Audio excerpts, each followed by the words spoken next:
Good afternoon to everybody. This is, of course, Fertility Livestream, July 11, 2022.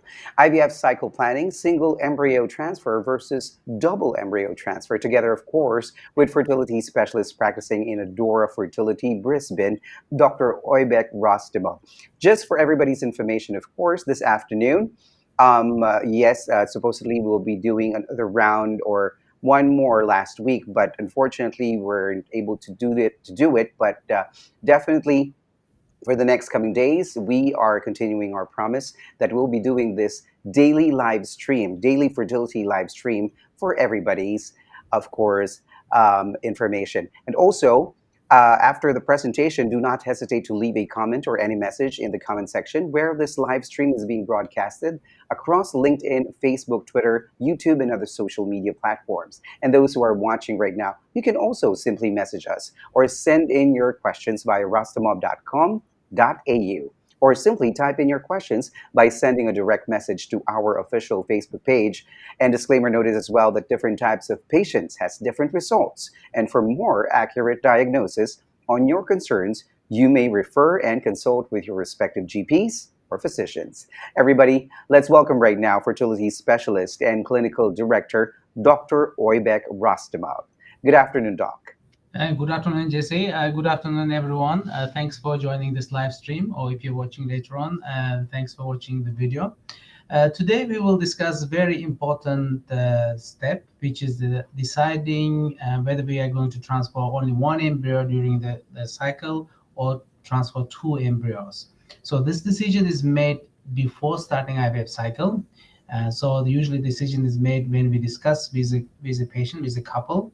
So we weigh up all the benefits and risks of doing single embryo transfer compared to double embryo transfer, and make a very clear plan and communicate this plan to the nursing staff and the scientists, embryologists, so that everyone knows so how many embryos we're going to transfer on the day of the embryo transfer.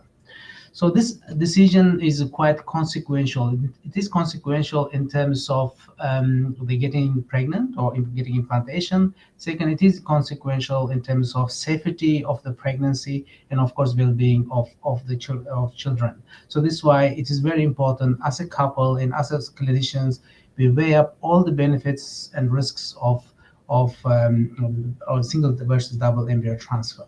So today we are still stage one, which is baseline workup, which is cycle planning.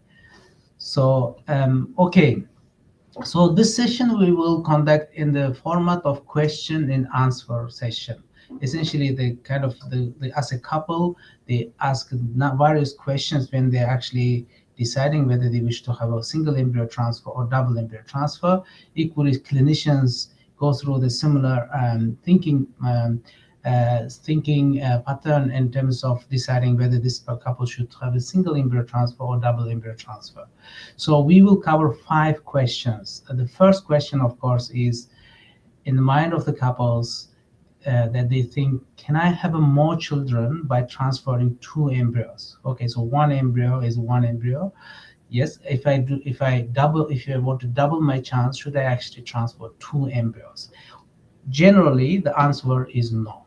So I will explain. So I will allude into this and explain why transferring 2 embryos at a time does not necessarily give more children per full cycle.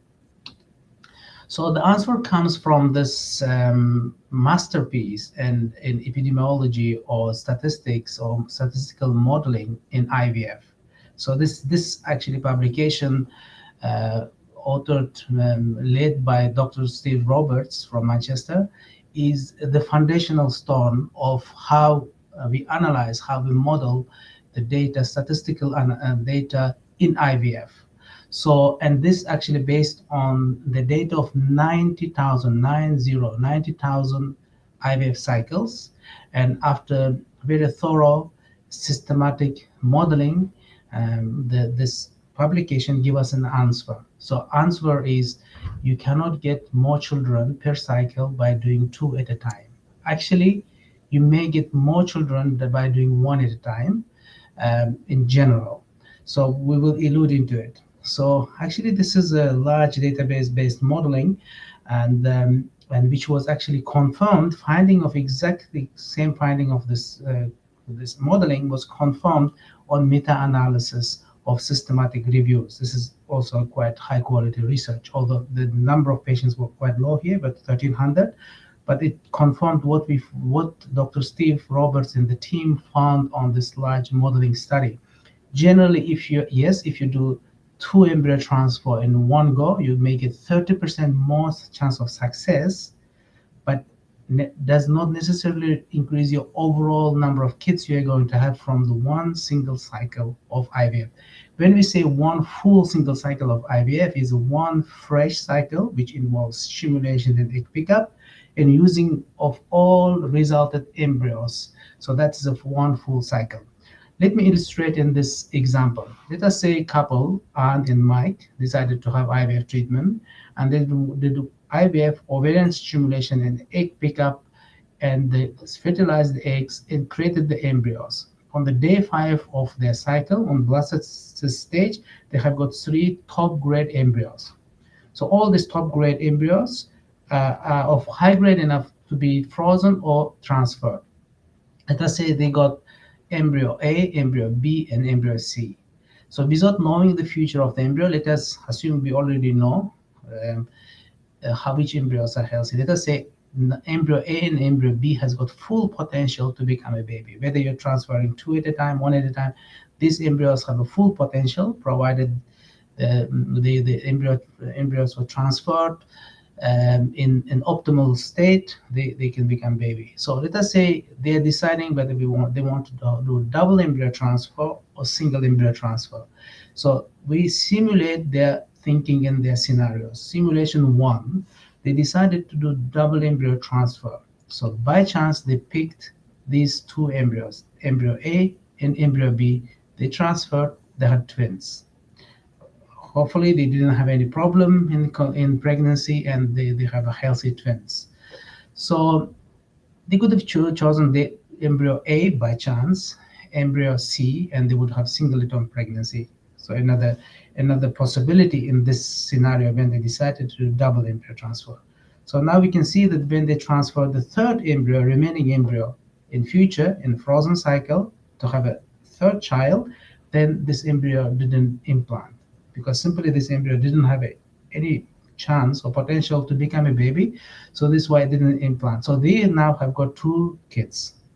So let us run alternative scenario. Here, Mike and Anne decided to be safe, and they want to do a single embryo transfer at a time. So they went ahead and transferred one embryo, embryo A, and they have a child. And after 1 year or 2 years, they decide to have a second child. Then they came and transferred frozen embryo B. Again, they had a success, and they have a second child. So both of these pregnancies hopefully went very straightforward without problem, because they're singleton and they have two healthy children. Then they decided to do third transfer for the third child. Then the third embryo didn't work. Essentially, in both of these simulations shows that actually the embryos have the embryo quality is a main determining factor in terms of how many babies you get. Whether you do double transfer, single transfer, overall number of babies you get doesn't change. So in this pool, this couple had two embryos with a full potential, and they decided to take second option, for example, and they had two healthy, straightforward pregnancies, and without jeopardizing their health and baby's health at risk during pregnancy, which we will see could be the case. So overall, these two research studies conducted by Dr. Roberts and Dr. McLernan's team saying exactly same thing. Whether you do one at a time, two at a time, the potential of embryos do not change. If they're going to become baby, they will become a baby. But risks could be higher in a large population of 90,000 cycles. You could see this risk, because the effect size can be very small, but you can see this effect size in a large population. And Dr. Roberts could see that actually if you do one at a time in a large population, you could see actually you may get more babies. Why? Because twin pregnancies are more risky. you may lose twin pregnancies which have the potential to become healthy baby because of pregnancy risks.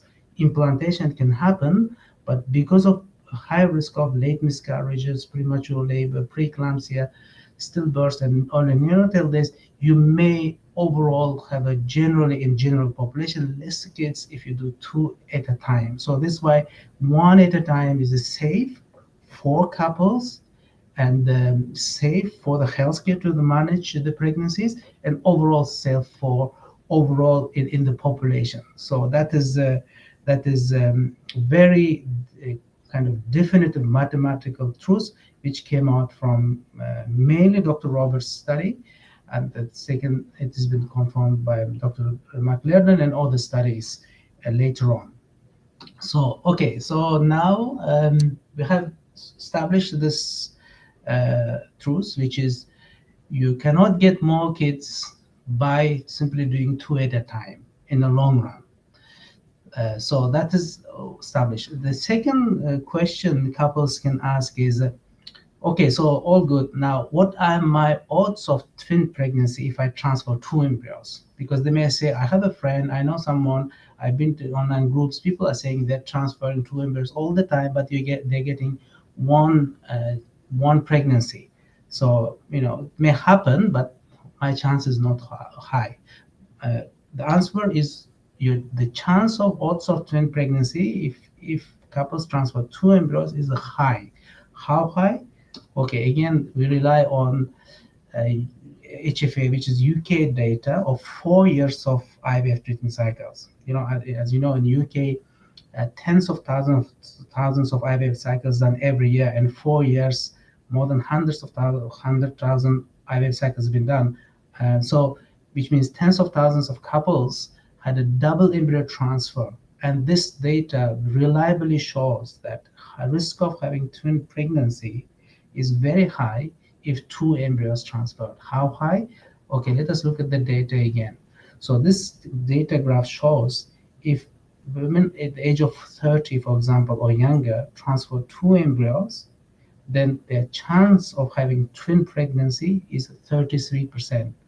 Okay, so if we transfer two embryos, there's 1 in 3 chance of having twin pregnancy, which potentially can be risky. So then again, this number stays quite high even for the age of 35. Again, the same data shows if couple at the age of 35 transfer two embryos, again, they have a 32% chance of having twin pregnancy. Again, 1 in 3 chance of having twin pregnancy with potential complications in pregnancy and afterwards. So then this drops slightly, but still at the age of 40, if the couples transfer two embryos, still chance of having twin pregnancy, not twins, twin pregnancy, twin birth is 18%. Yeah, it's actually, it is birth, not pregnancy, it's birth, 18%. So it's the birth means that, yeah, this is a live birth. So actually, actual pregnancy risk is even higher. So yeah, when you take into account miscarriage, it's even higher. So overall, the answer to the question is yes, the risk of twin or chance of having twins if you transfer double embryo is high. So then, and then couples may think, okay, I can transfer one, but still I can get the twins. The couples get twins even after transferring one embryo. What is my chance of that? The chance is low. If you transfer one embryo, chance of having twin pregnancy is low, because when you transfer one embryo, that embryo has to split and give you monozygotic twins. Generally, risk chance of monozygotic twins is high. It is slightly low. Sorry, it is slightly higher in IVF population compared to when couple trying to conceive naturally, but still low. How low it is? It is 1%. Again, this same data is showing a risk of monozygotic twins when you transfer only one embryo is 1%. Here we are actually comparing risks. Yeah, so when you transfer two embryos, you have a 30% chance when you're 30, at the age of 35.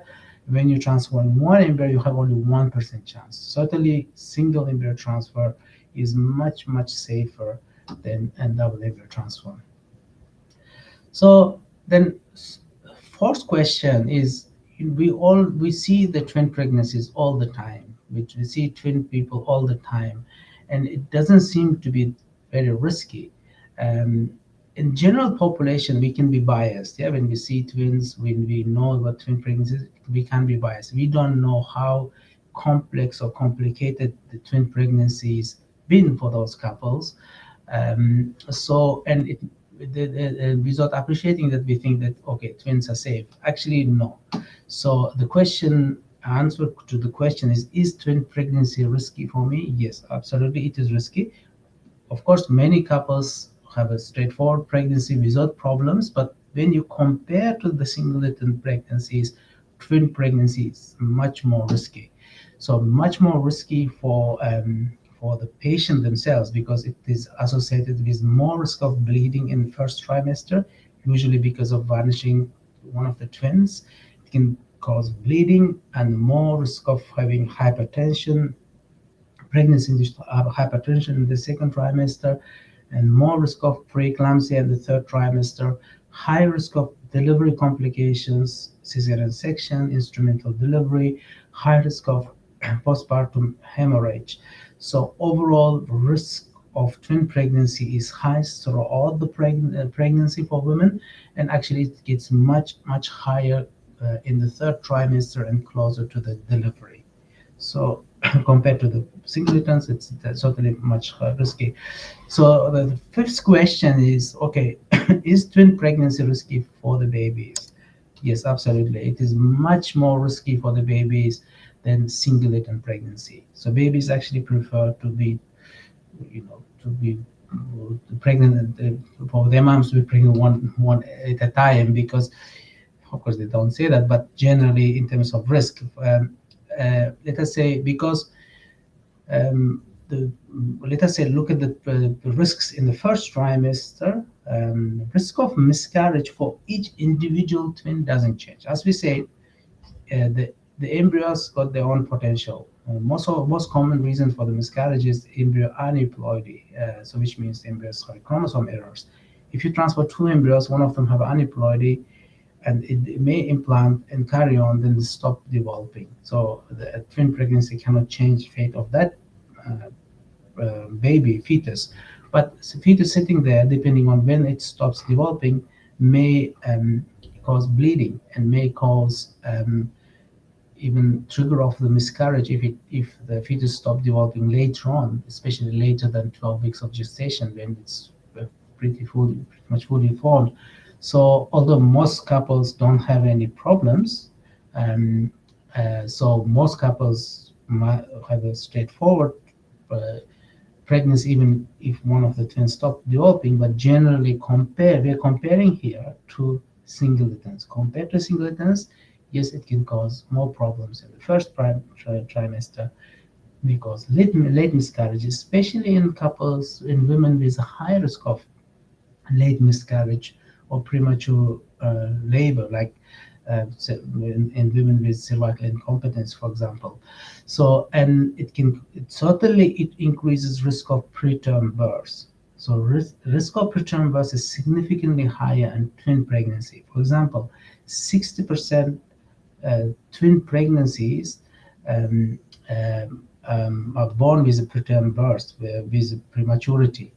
60%, 60, one in five, 3 in 5 twin pregnancies, and before they reach full term, which is 36 weeks. And if you compare this number to the singleton pregnancy, only 9% of pregnancies end in premature labor if it's singleton. So just having twin pregnancy increases risk of preterm birth by 6 times.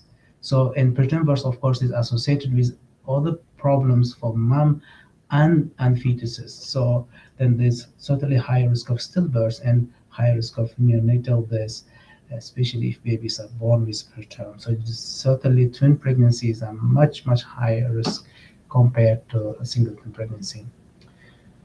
Okay, after reviewing all this information, so when it it comes to the decision making, how we can make the decision. In simpler terms, if we boil it down to most fundamental level, essentially we're making decision between speed and risk.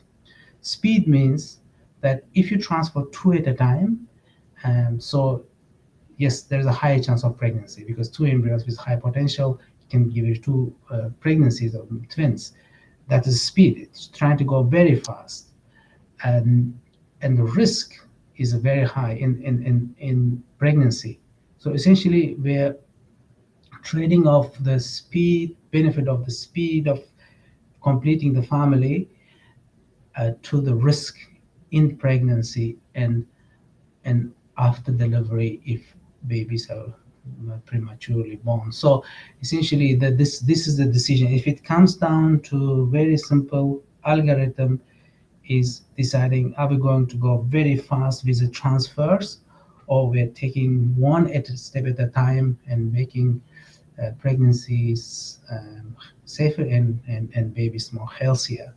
So that's it. So yeah, so overall, if you balance out all these benefits and risks, certainly one at a time is overall best decision. Yes, individual circumstances vary. Of course, there is a logistical, financial, emotional um, uh, elements of undergoing one embryo transfer at a time. Um, for couples, I'm not saying it's very easy to decide, but when we look at the big picture, certainly we have to take into account the risks of twin pregnancy first, and second is just simple fact that if we have a certain number of embryos with chance of becoming baby in the cohort of frozen embryos or total embryos, we're going to get those babies by going in slower rate. So that is the end of my presentation. Yeah, so thank you. Thanks for watching. And that, JC, that's the end of my presentation. Thank you so much, Doc. There you have it, ladies and gentlemen. Now, of course, for sharing with us all about IVF cycle planning, single embryo transfer versus double embryo transfer. To everyone, please go ahead, check out all our social media pages, our website, rostomov.com.au, for more information. Now it's time for us, of course, for some questions. So, Doc, this is my first question to you.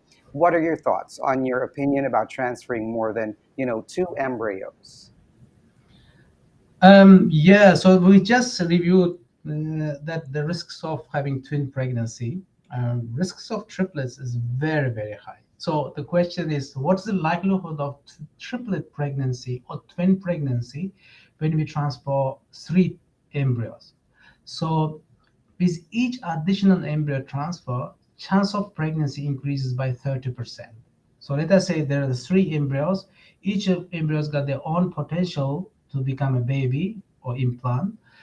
So, and those scenarios will run for those each embryos. If by chance, if all three embryos have a full potential, then all three can implant. So when we say what is actually odds of triplets, is by adding one embryo, you can add the odds of pregnancy by 30%. Yeah. So, and the risk of triplets is extremely high. That risk starts from early pregnancy, then throughout the pregnancy, the whole pregnancy remains to be a very high risk, and especially the main risk is a very early premature birth when and baby is going through this transition stage between 22 weeks to 28 weeks to 32 weeks. So that risk is very high for triplets. Certainly, in many countries, doing two, three transfers is not allowed, but regulated by regulators of assisted conception. But in some countries, it may still be allowed, but generally, risks very high in pregnancy. All right, thank you so much for that thorough explanation, Doc. Now, here's my second question to you. Doc, there are, various opinions on improving success by transferring two embryos. You said there's no difference in number of babies you get if you transfer one. Now, how reliable is science and statistics on this one? Yes, the science and statistics is very reliable. Actually, number of research studies been done more recently. Some smaller randomized controlled trials, some systematic reviews, all giving same result. And also the biggest one of um, the reliable information comes from the large data of IVF registry of the countries, and some countries like US, for instance, and UK, and some big European countries, even in Australia, the tens of thousands of IVF cycles are done.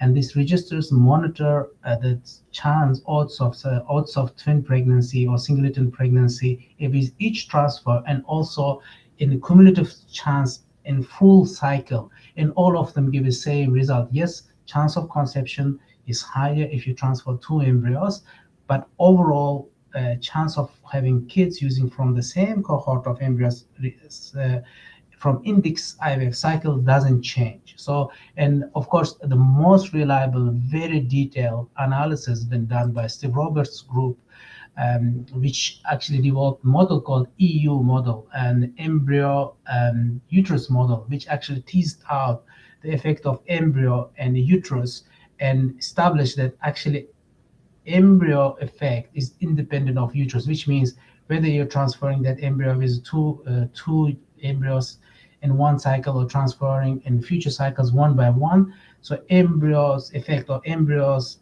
fate or future will play out irrespective of you're doing two or one. So which actually makes sense because we know from other modeling studies is actually 80% of the success in general comes from embryo, 20% success comes generally from uterus. So it makes sense that when you transfer embryos, whether two at a time, one at a time, the future and fate of the embryo will play out. So yes, that research evidence is extremely very strong, very strong that the number of babies you're going to get from index IVF cycle doesn't change whether you're doing two or one. In a large population, actually, you may get more babies if you do one at a time. Thank you so much, Doc, for that elaborate explanation on that question. Now, there you have it, ladies and gentlemen. This has been IVF cycle planning, single embryo transfer versus double embryo transfer. Now, Dr. Oybek, please do invite everyone once again of what they will look forward to. If not, I think we're going to have another live stream today or in the succeeding days, definitely, of course. What are they going to be expecting? Yes, thanks, Jesse. Yeah, so we will now move to the stage two. So we have covered a couple of small sessions left from stage one. We'll come back and cover them, but Mhm. pretty much we finished stage one, which is cycle planning, baseline workup. Now we're actually moving into the actual IVF cycle. So, and we're in the journey with the couples traveling in IVF cycle. So that's it. Now we're starting IVF cycle. This week we will be covering from step 20 um, and hopefully to step 28. So if you manage, but certainly we keep going. We start next one. We'll be starting the cycle, which is when patients have a period when they're actually starting the injections. Then we cover one by one and then try and complete stage two this week, hopefully. All right, thank you so much, Doc, for saying that to everybody because I think they're going to look forward for those exciting discussions in this coming days. And there you have it. Thank you again for sharing with us, Dr. Oybek, all about IVF cycle planning, single embryo transfer versus double embryo transfer. To everyone, please go ahead and check out all our social media pages, our website, rostomov.com.au, for more information. Reminder once again that different types of patients has different results, and for more accurate diagnosis on your concerns, you may refer and consult with your respective GPs or physicians. Stay tuned again for another exciting discussion. Please join us again for another episode of Fertility Live Stream with Dr. Oybek Rostomov. Thank you, everybody. See you again in a few.